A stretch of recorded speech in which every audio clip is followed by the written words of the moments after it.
Guys, alam nyo ba kung saan dinadala ang ating mga nananalong mga atleta para sa national at international games? Dito yan guys, ito ang Philippine Sports Commission Building. Alam nyo ba kung nasaan ito? Nasa Baguio City at nasa tabi lang ng Teachers Camp. Ayan guys, yan ang mga patunay na nasa Baguio City tayo kasi marami talagang mga nagagandahan, nagtatayugan at nagkalalamigang mga pine trees. Yan guys, ang ating Philippines Sports Commission Oval. Ayan guys, may oval. Ayan, sa loob yan mismo ng Teachers Camp. Ayan guys. Panoorin natin muna ito guys para naman tayo ay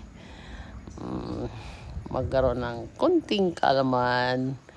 Ito yung oval nila guys.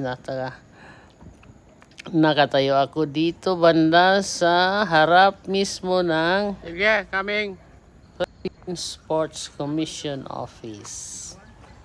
Yan yung building nila guys. Tapos doon tayo sa gilid, akyat tayo ng kaunti para makita natin yung likuran. Kaya yan, dito lang tayo guys sa harap at nood-nood lang tayo habang naghihintay tayo ng mga sundo natin para tayo ay maka-check-in na doon sa ating homestay.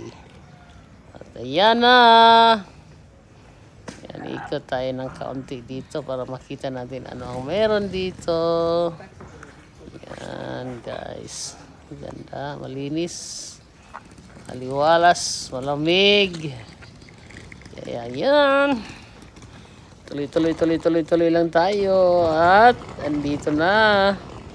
Dumating na yung sundo natin pala, kaya akyat na tayo. Doon tayo sa likuran, meron tayo doong